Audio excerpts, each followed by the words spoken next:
a little bit of housekeeping, I guess, before we really get into it. Does everybody know where the washroom is? Does anybody know where the washroom is? It's outside. Then around the corner. Probably inside the building, but outside the room. Just, yeah, on this floor. And if you have a sick phone call, please just leave it outside. I'm not going to ask you to turn off your phones. Everybody has a light. Please drop it. If I grab my arm or wince, it's not because of anything you've done or said. I broke my arm a couple months ago, and it's now at the stage where I kind of forget it's broken, and so I'll move it the wrong way, and it also gets tired. So I might end up like this. It's my arm. So, thank you. So this whole series was based on what I learned when I started to write and what I learned about how I write. So as we go through, feel free to ask me questions, but there is a whole, like at the end, there's time left for questions if you want to save them up. So the things that we're going to go through today, we're going to talk about, and we're going to find out what kind of writer you are, because there's, kind of one end of the spectrum of the people who just sit down and write just an idea or a person or a situation, and they just write until they reach the end. And the other end of the spectrum of the plotters, people who know exactly what's going to happen and they write to that. So we'll do a little exercise that says where you run on that spectrum to help you understand that. Then we're going to talk about characters and conflict and story arc, and really all those things are the building blocks to putting your novel together. At the end, sorry, I'll back up a bit. We're actually going to do a couple of little exercises on conflict. And then at the end, we'll talk about some of the tips and tricks to actually get this story out of your head and onto the virtual page or the paper page. So, any questions or anything else you'd like to cover today that I haven't been able to? Middles? Middles? Oh, we all hate middles. We'll try and touch on that when we deal with story arc, maybe.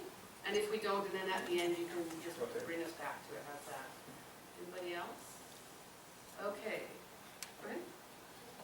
Oh, I thought you should all have 2 of these.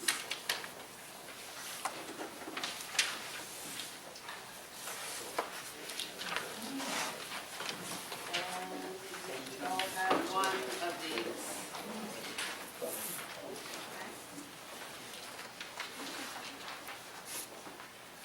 Don't worry about taking tons and tons of notes. You can go on to my website and download the presentation and the tools and everything that's there. On your conflict block, on the legal size one, it gives you the Google address there, so you don't have to remember it.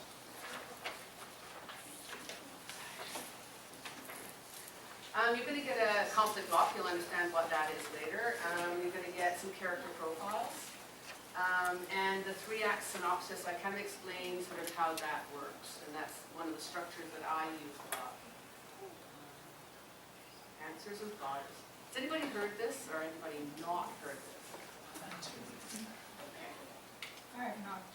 Okay, to me, this is the fundamental thing that will help you get your first draft on the page, because if you write in the style that is comfortable to you, you're going to find it a lot easier to get the story out. So pantsers, they sit down and write. They follow the inspiration, and they discover the story the way the reader does. And what that means is, quite often, to write a 100,000-word story, they might write 300,000 words, because they're going to chase down, oh, the character wants to do this, and we'll go and see what that happens. And oh, this is an interesting idea, let's go see if this fills in. Often they don't know the end, and they don't want to know the end, because by the time, if they know the end, they're bored. And they want to be riding the roller coaster with the reader.